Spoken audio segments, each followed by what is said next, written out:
que hay un nuevo enlace que estoy compartiendo. Por favor, entre ahí ese nuevo enlace.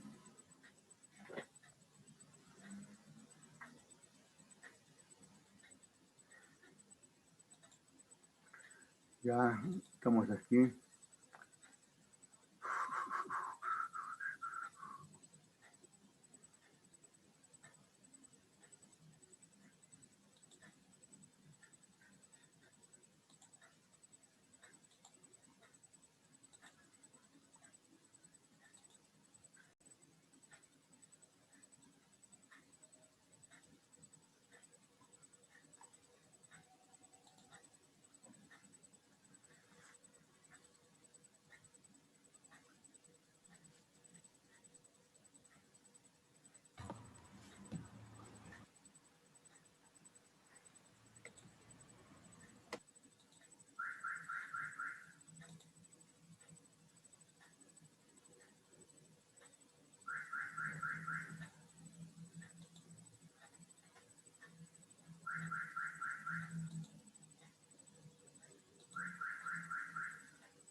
Un ratito, un ratito.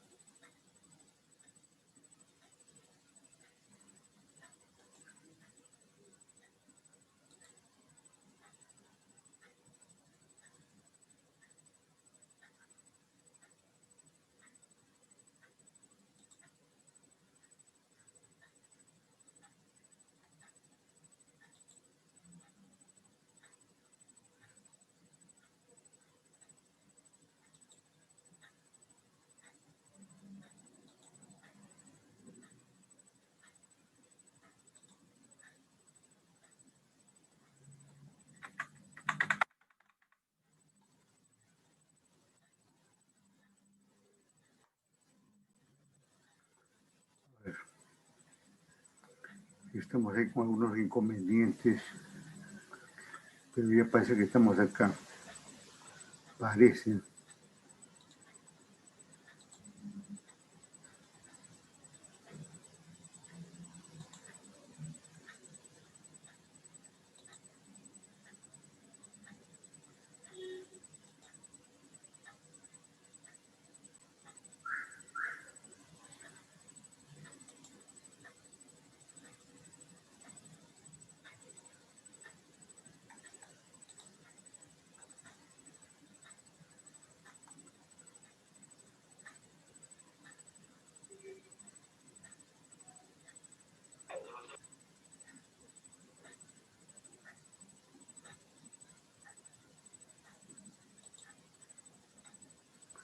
Ahí debemos estar compartiendo nuevamente la pantalla esa verde. ¿Me confirman? Sí, Sí, economista. ya estamos ahí con problemas con esto. Ya, ahí esta última parte que no salió, ¿no? Vamos a ver.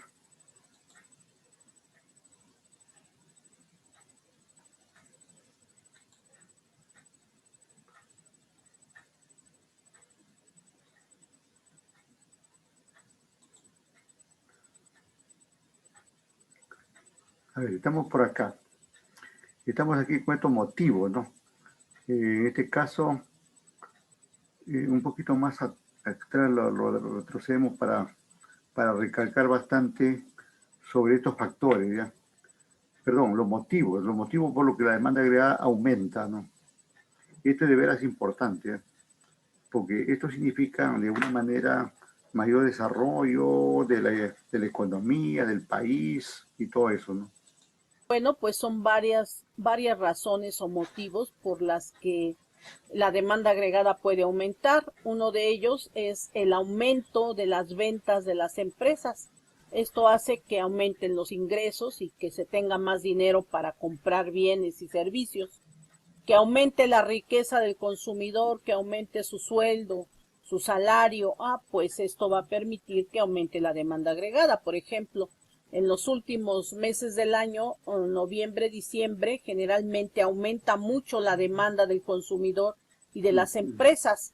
Son meses muy buenos para el consumo. También puede aumentar la demanda si disminuyen los precios de algunos productos, o bien si disminuyen las tasas de interés, porque esto facilita el consumo a través de tarjetas de crédito. Si el gobierno reduce los impuestos, eso también va a permitir que las empresas y los consumidores, incluso que empresas y consumidores puedan adquirir con mayor facilidad bienes y servicios. Pero también hay motivos y razones por los que la demanda agregada disminuye, y esto hace que su curva se desplace hacia la izquierda. Bueno, aquí tenemos algunos factores que van a inducir a una disminución de la demanda agregada. Bien, veamos ahora el caso de la oferta agregada. Es la cantidad total de bienes y servicios que el conjunto de empresas de un país están dispuestas a producir y vender en un determinado periodo. Y esto va a dar lugar también a que gráficamente podamos observar una curva de oferta agregada, donde hay una relación entre el nivel general de precios y el Producto Interno Bruto. ¿Sí? Entonces, el conjunto de todos los bienes y servicios que las empresas ofrecen a la sociedad, a esto le llamamos oferta agregada. ¿Cuáles son los motivos por los cuales la oferta agregada aumenta? Bueno, aquí tenemos algunas razones o motivos. Si disminuye el precio de la tierra, del trabajo o del capital que utilizan las empresas para producir los bienes que consumimos, esto va a dar lugar a que aumente la oferta y su curva se desplace hacia la derecha. Si disminuyen las tasas de interés, bueno, pues los empresarios tendrán facilidad para obtener créditos y financiamientos que impulsen su empresa a expandirse, a abrir nuevas sucursales. Si disminuyen los impuestos, pues con mayor razón los empresarios ven la facilidad de producir bienes y servicios a un costo más bajo. Bien, pero también vemos que la oferta agregada puede disminuir. ¿Qué factores influyen en ello? Bueno, pues el hecho de que aumente el precio, la oferta agregada va a disminuir si aumenta el precio de los insumos importados. Por ejemplo, las maquiladoras que están instaladas en nuestro país. Si el precio de la materia prima que están utilizando aumenta, ahora con la devaluación del peso, pues esto va a inhibir la producción, va a hacer que no se sientan tan motivados a aumentar la producción de ciertos bienes. Si sube la tasa de interés, esto también va a provocar que los empresarios no aumenten su producción y por lo tanto la oferta agregada disminuye. La tasa de interés es un indicador muy importante porque de la tasa de interés depende que las empresas puedan adquirir financiamiento y créditos para poder expandirse. Si aumentan los impuestos, con mayor razón tendremos una disminución en la oferta agregada. ¿Sí? En resumen, podemos indicar que los motivos por los cuales aumenta la oferta son contrarios a los de la demanda. Y también los motivos por los cuales disminuye la oferta son contrarios a los que traen aumentos en la demanda agregada. Son así de esa manera se dan en sentido contrario, ¿no? Los motivos son contrarios. Pero ahora veamos cómo interactúan ambas. Esto es algo muy similar a lo que vimos en la materia de microeconomía, cuando veíamos que hay un punto de equilibrio entre la oferta y demanda, entre la demanda y la oferta de un determinado bien. Lo mismo sucede con la oferta y demanda agregada. ¿Sí? Cuando las curvas se unen, vamos a encontrar el equilibrio de la economía, que es lo deseable, aunque no siempre se logra, es lo deseable y es a lo que tienden las políticas económicas del gobierno, a lograr ese equilibrio donde este equilibrio que está determinado por una cierta cantidad de Producto Interno Bruto que se ofrece a la sociedad, satisfaga tanto a compradores como a vendedores. ¿Sí? Entonces, el equilibrio está identificado cuando la oferta agregada es igual a la demanda agregada.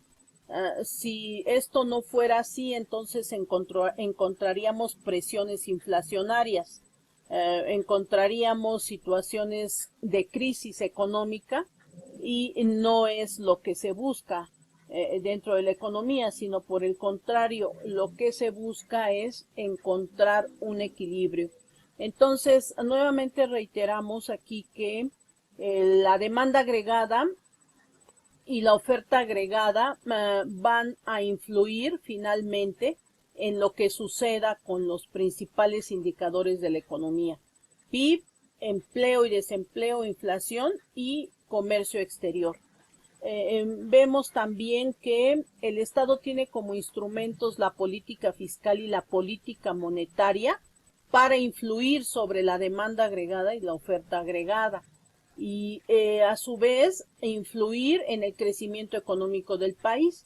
La política monetaria, la política fiscal son las dos políticas más importantes que influyen sobre la demanda y la oferta agregada, pero también tenemos otras políticas: política de precios, política de salarios, política de comercio exterior.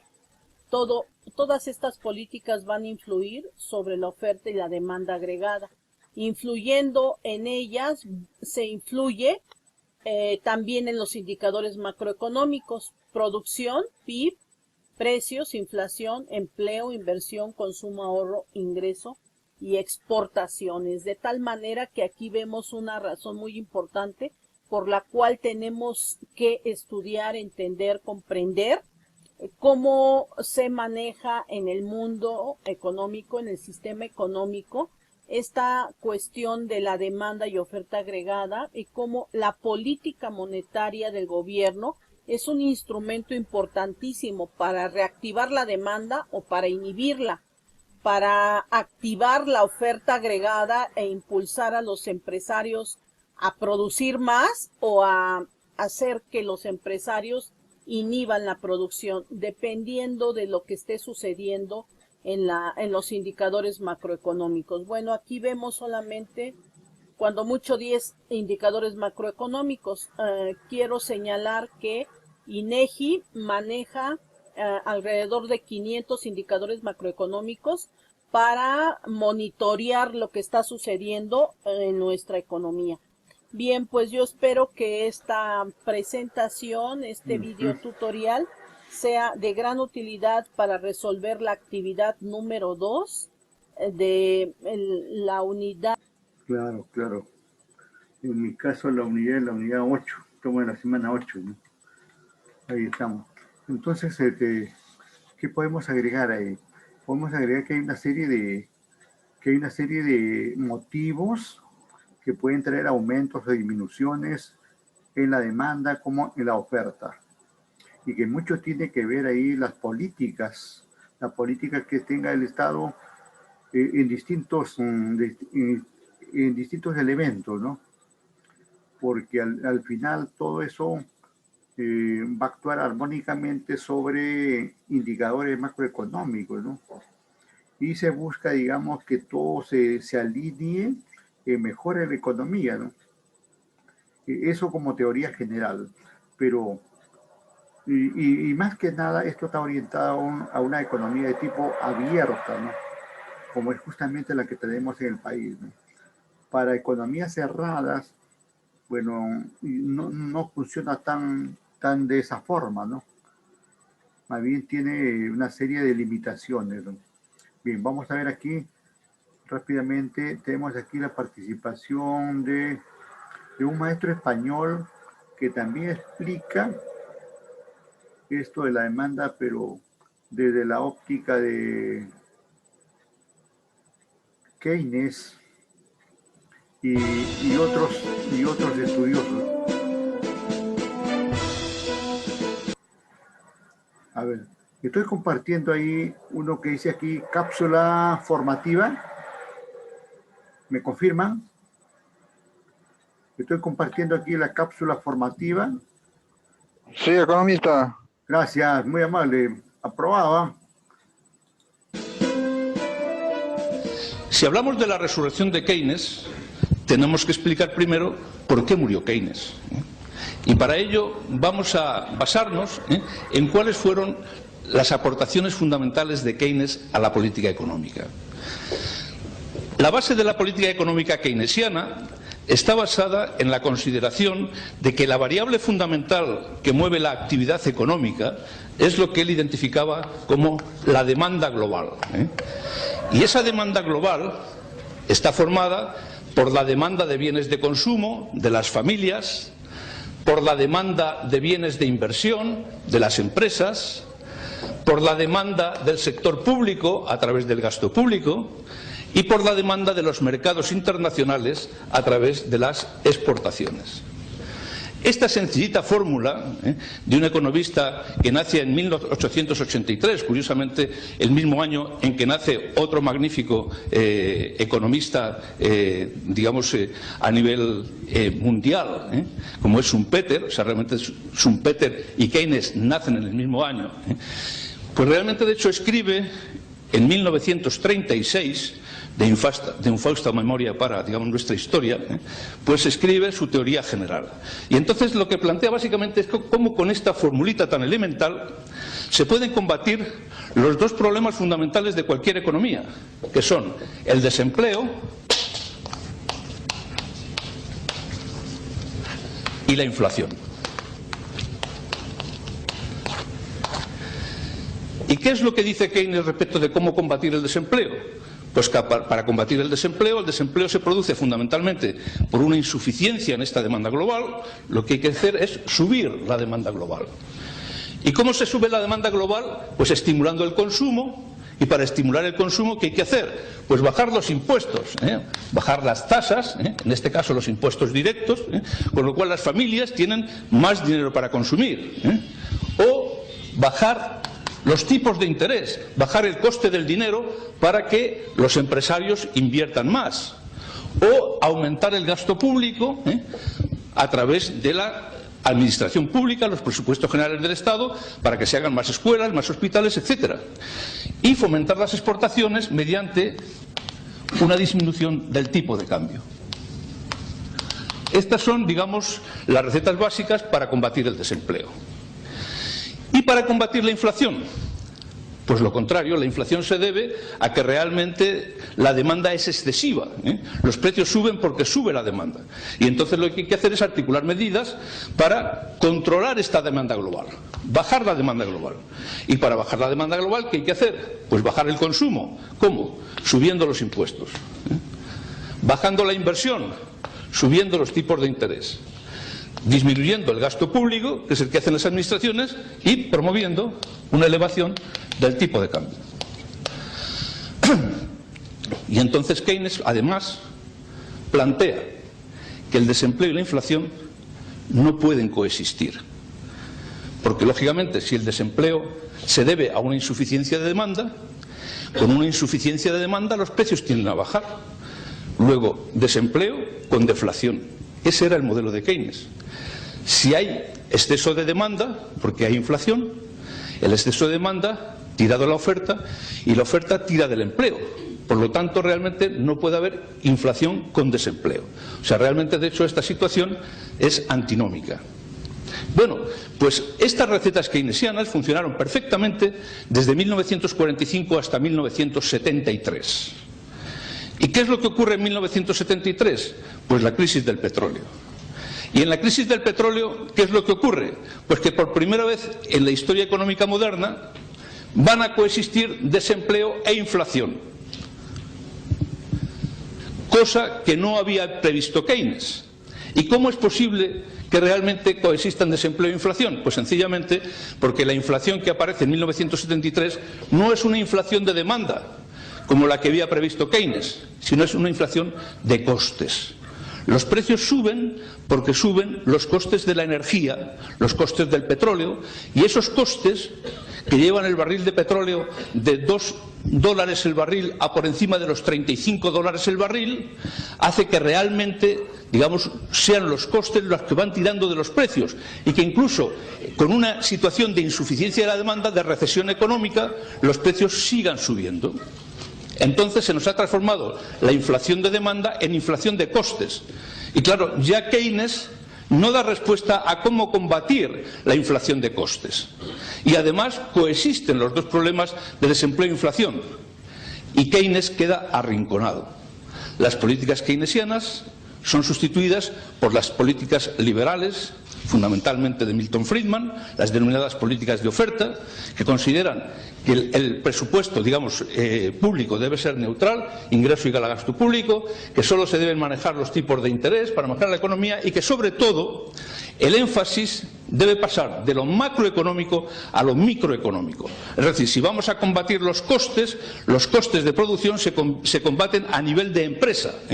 Hay que realmente combatir la subida de costes salariales, la subida de costes de producción a través de la innovación, a través de la productividad, a través de la mejora de la competitividad, a través de la calidad del servicio postventa, etcétera. Realmente, de hecho, entramos en la economía de los intangibles y en la economía productiva a nivel de empresa.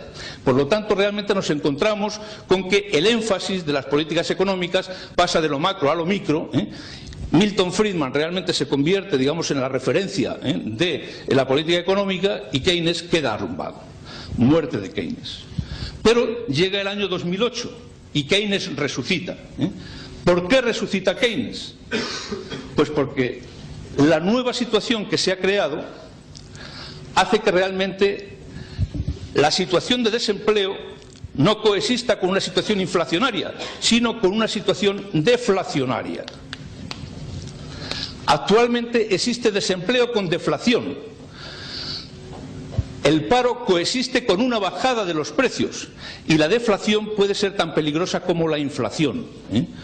porque realmente la deflación, si realmente genera una expectativa de que los precios van a ir bajando, se demora el consumo y además los precios pueden bajar tanto que bajen por debajo de los costes de producción, y entonces si los precios bajan mucho las empresas entran en pérdidas y realmente de hecho se corre un riesgo económico extraordinario. Entonces, como el desempleo y la deflación son la base de los problemas actuales, Keynes sí tiene la respuesta para combatir simultáneamente los dos problemas, desempleo y deflación, que es estimular la demanda global. Y entonces las recetas están claras. Si lo que tenemos que hacer es estimular la demanda global, pues entonces vamos a bajar impuestos, vamos a bajar tipos de interés, vamos a subir el gasto público y vamos a procurar una disminución de nuestro tipo de cambio para hacer más competitivas las exportaciones. Y estamos matando dos pájaros de un tiro. Keynes ha resucitado. ¿Cuáles son, y con esto voy a terminar ya, las limitaciones del modelo keynesiano en estos momentos? Pues las que estamos viendo en España, que realmente no es lo mismo luchar como ocurría en la época anterior de Keynes, donde el problema fundamental era la inflación, porque durante los años 50 y 60 había una situación práctica de pleno empleo, porque luchar contra la inflación exige medidas presupuestarias, como veis, de subida de impuestos y bajada del gasto público. Por lo tanto, realmente, de hecho, se trata de presupuestos restrictivos, disciplinar el gasto público y aumentar impuestos. No hay déficit público, no hay deuda pública. Sin embargo, si vamos a luchar contra el desempleo y la inflación, el problema está en que con la bajada de impuestos y la subida del gasto público estamos generando déficit público y deuda pública. Y además, en la situación actual, países como España, todos los integrantes de la Unión Europea, ya no pueden utilizar los instrumentos de política monetaria que utilizaba antes Keynes, porque ya España no tiene control ni sobre los tipos de interés ni sobre el tipo de cambio. Por lo tanto, los únicos instrumentos de política económica de que dispone en estos momentos un país de la Unión Europea son los instrumentos fiscales, impuestos y gasto público. Y claro, si realmente viéramos un mundo independiente y España no estuviera en el euro ni estuviera en la Unión Europea, pues posiblemente pudiéramos indefinidamente mantener una política de bajada de impuestos y subida del gasto público, aumentando el déficit y aumentando la deuda pública indefinidamente. Pero estamos en el euro y hemos firmado un pacto de estabilidad. Y esto supone que realmente, de hecho, la Unión Europea nos obliga a disciplinar nuestro gasto público y nuestra deuda pública. Y entonces realmente no podemos utilizar políticas expansivas desde el punto de vista fiscal indefinidamente. Y esto es lo que realmente el escenario en el que actualmente nos encontramos. O sea, desde el punto de vista del empleo, con un 20% prácticamente de desempleo, España necesitaría políticas expansivas sostenidas en el tiempo, con bajadas de impuestos y subida del gasto público para estimular la economía.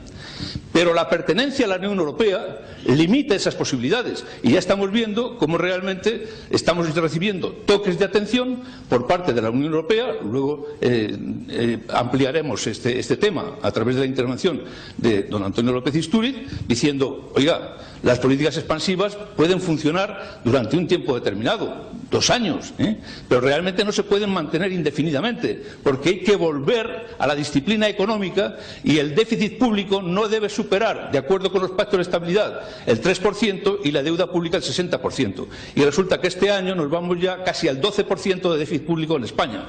Entonces realmente nos encontramos con un desempleo al que habría que aplicar unas medidas de carácter expansivo, de acuerdo con la política keynesiana, pero donde realmente el despilfarro económico realizado en el gasto público durante los años anteriores, con medidas como lo de los 400 euros o como las medidas del cheque bebé, pues realmente están haciendo que se nos haya disparado el gasto público, ahora tengamos que disciplinarnos y entonces observáis que si realmente de hecho lo que tenemos que hacer ahora, de acuerdo con la Unión Europea, es subir impuestos y bajar gasto público, ¿qué es lo que estamos generando? Más desempleo. Y esta es, digamos, este es el nudo gordiano en el que se encuentra sumido en estos momentos la economía española, de difícil solución, porque realmente, de acuerdo con la ortodoxia económica, tendríamos que tener políticas expansivas, pero de acuerdo con nuestros compromisos con la Unión Europea, tenemos que tener políticas restrictivas. Y aquí ya Hasta aquí llega la teoría, ahora llega la política. ¿De acuerdo? Bueno, entonces, ¿qué podemos concluir lo que dice acá el maestro, no? Que las teorías tienen de vida un tiempo, ¿no? Después, por los diferentes cambios sociopolíticos, económicos, pueden cambiar hasta el punto de morir. Y luego viene otro escenario y puede resucitar una teoría que antes fue, digamos, dejada de lado, ¿no?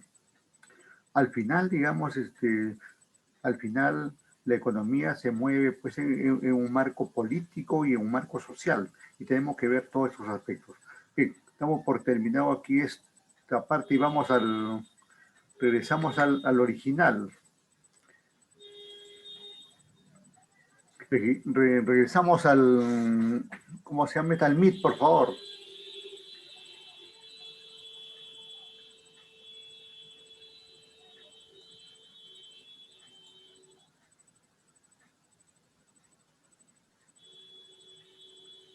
A ver, ¿qué tenemos aquí en el MIT?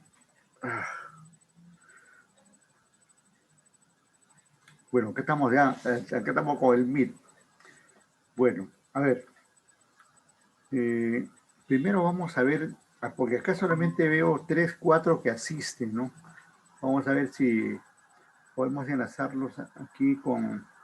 Vamos a pasar la lista. Vamos a pasar lista. ¿Cómo es la cosa? Vamos a pasar lista.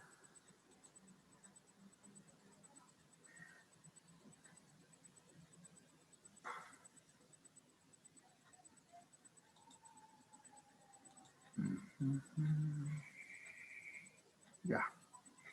Entonces, por aquí me voy a la lista.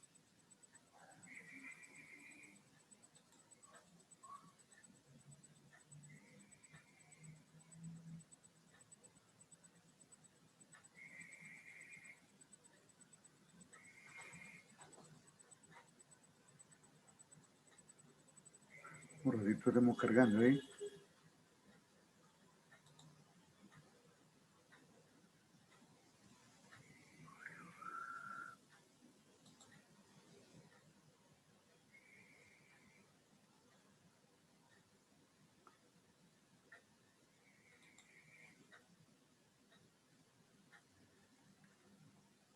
A ver, hoy día estamos 2, ¿no? 2. A ver, vamos con Achawi.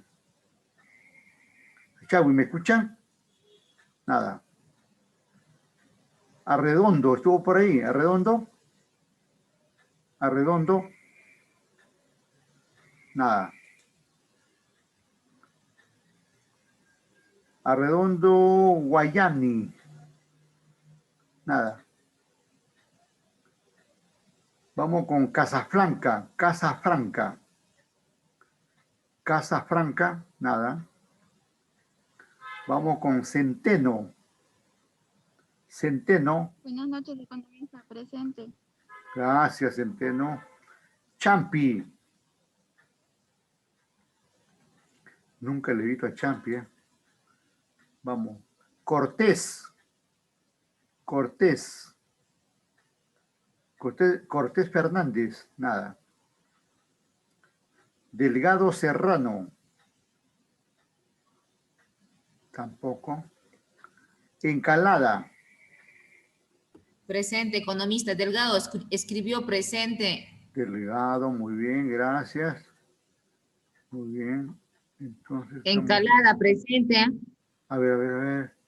Se moleste. Encalada. Entonces estamos por acá, ¿no? Encalada presente, gracias. Se moleste. Vamos a ver con... Ya, Encalada presente. Vamos con Espinosa. Espinosa Camanari. Nada. Tenemos aquí luego a Gutiérrez Acosta. Nada. Vamos con Mosqueira. Huacán Mosqueira. Nada. Seguimos aquí con Guamaní Prudencio. Guamaní Prudencio. Nada. Uy, uy, uy. Inca Roca. Santa Cruz Milca. Inca Roca. No lo he visto. Nada. Bueno, aquí hemos hecho una batida general. ¿Eh? Peralta Aguilar. Peralta. Nada. Luego tenemos a Puma Inca. Puma Inca. Condori. Nada.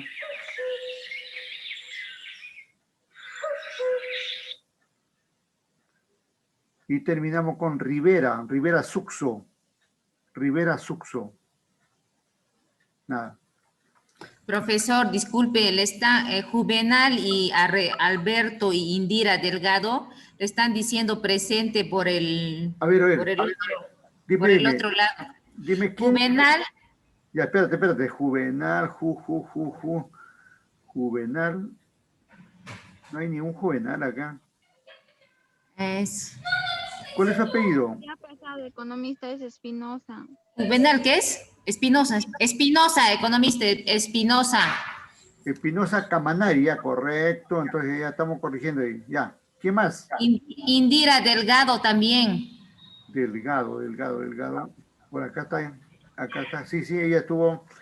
Delgado, Serrano, Aliesca, Indira, estuvo participando. Incluso, está bien, correcto. Ya. Alberto Arredondo también. Arredondo. Economista, Champi. ¿Quién? Está resucitando la gente. ¿Quién? Champi, dice Champi. Champi. Ya, Champi. Ahora sí, explícale que Ya. dónde se está escuchando. ¿Quién?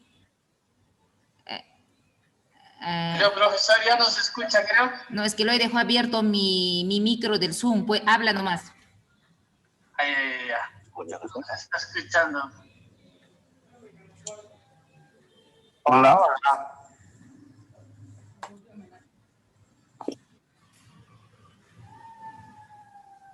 Y hay que salir del Zoom, ¿ah?